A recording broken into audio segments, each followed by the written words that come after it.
Hello my respected viewers, welcome back to our channel. Assalamu alaikum wa rahmatullahi wa barakatuh. Bismillahir rahmanir rahim. বন্ধুরা খুবই মর্মাহত হয়ে আজকের এই ভিডিওটি শুরু করলাম। আমি জানি সারা দেশ সারা বিশ্ব জানে এই দুর্ঘটনার কথা। হ্যাঁ, ইরানের প্রেসিডেন্ট উনি নিহত হয়েছেন। হেলিকপ্টার ক্র্যাশে উনি নিহত হয়েছেন বন্ধুরা। পুরো দেশের মনে একটা তো দুঃখের বিষয় আছেই, তাছাড়া ইরানের যে সমস্ত মানুষ তাদের চোখে অশ্রুধারা, তারা চোখের জলে কিছু বলার মতো শব্দ পাচ্ছে না, শুধু চোখ থেকে অশ্রু ঝরে পড়ছে।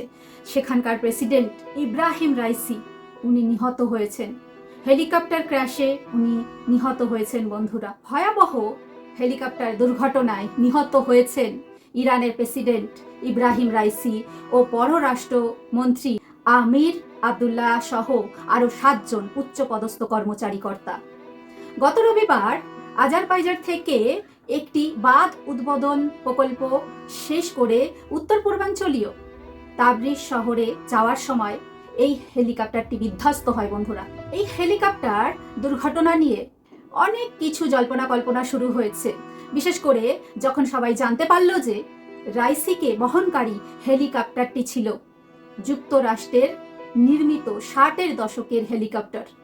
বিধ্বস্ত হেলিকপ্টারের সন্ধানে ড্রোন পাঠিয়েছিল তুরস্ক। রাইসির হেলিকপ্টারের সমস্যা নিয়ে মুখ খুলেছেন তুরস্কের পরিবহন মন্ত্রী আব্দুল কাদির উরোলোগুলো। তুরস্কের মন্ত্রী আব্দুল কাদির উরোলোগুলো বলেন, ইরানের প্রেসিডেন্ট ও পররাষ্ট্রমন্ত্রী কে বহনকারী হেলিকপ্টারটির সিগন্যাল সিস্টেম চালু ছিল না, অথবা এটিতে তেমন কোনো ব্যবস্থা ছিল না। সেন্টার ফর এভিয়েশন অ্যাক্সিডেন্ট পরিচালিত এক জরুরি গবেষণায় এই তথ্য উঠে এসেছে। এতে দেখা গেছে মূলত ইরানের দুর্বলতার কারণে এই দুর্ঘটনা ঘটেছে। তুর্কির পরিবহন মন্ত্রী বলেন, আমরা হেলিকপ্টার থেকে একটি সংকেত পরীক্ষা করেছিলাম, কিন্তু দুর্ভাগ্যবশত সম্ভবত হেলিকপ্টারটির সিগন্যাল সিস্টেম বন্ধ ছিল বা হেলিকপ্টারটিতে সিগন্যাল সিস্টেম ছিল না, ফলে আমরা তাদের শনাক্ত করতে পারিনি। তুরস্কের পরিবহন মন্ত্রণালয়ের একজন কর্মকর্তা বিবিসিকে জানান, তারা গত রাতে ইরান থেকে একটি কল পান যাতে সংকেত শনাক্ত করতে সহায়তা চাওয়া হয়, কিন্তু তিনি বলেন, আমরা সংকেতটি পরীক্ষা করেছি। তিনি আরো জানান, আমরা জানি না সেই হেলিকপ্টারটিতে অত্যাধুনিক প্রযুক্তি ছিল না নাকি এটি বন্ধ রাখা হয়েছিল, তবে নিরাপত্তাচারিত কারণে এটি বন্ধ থাকার কথা নয়। সব ধরনের বিমান, বিশেষ করে যে বিমানগুলোতে রাষ্ট্রপতিদের বহন করা হয়, সেগুলোতে এই ব্যবস্থা থাকা উচিত বলে মন্তব্য করেছেন তিনি। এদিকে ইরানের সাবেক পররাষ্ট্রমন্ত্রী মোহাম্মদ জাওয়াদ জারিফ দেশটির রাষ্ট্রীয় টেলিভিশনে দেওয়া এক সাক্ষাৎকারে হেলিকপ্টার বিধ্বস্তর জন্য মার্কিন নিষেধাজ্ঞাকেই দায়ী করেছেন।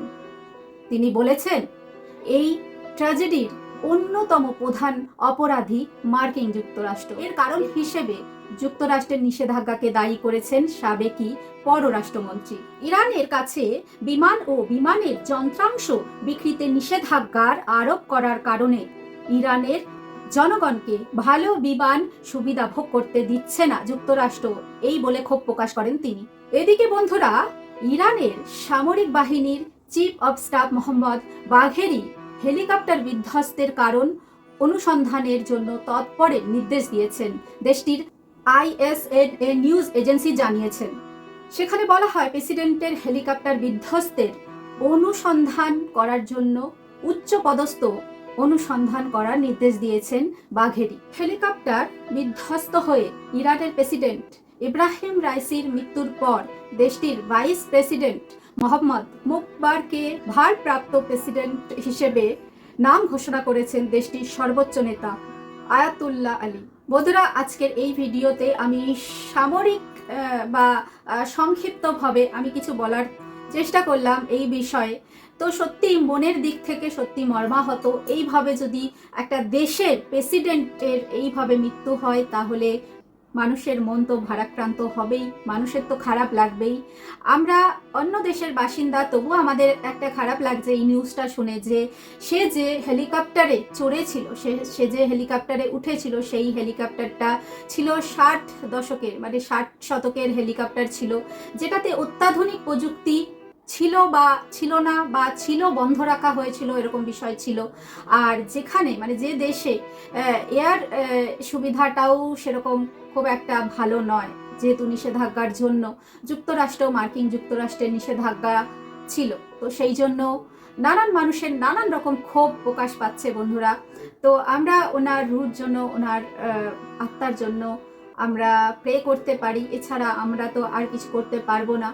তো আর চাই বন্ধুরা এর আসল তদন্ত হোক, সত্যি এর তদন্ত হোক, কেন এই জিনিসটা ঘটলো, কিভাবে ঘটলো, যেন পুরো বিশ্ববাসীর কাছে আমাদের এই জিনিসটা পরিষ্কার হয়ে যায় যে কেন ছিল না তার হেলিকপ্টারে সেই সমস্ত উচ্চ প্রযুক্তি, যেটার জন্য সিগন্যাল পর্যন্ত তারা পাচ্ছে না, সিগন্যাল কেন অফ করা ছিল।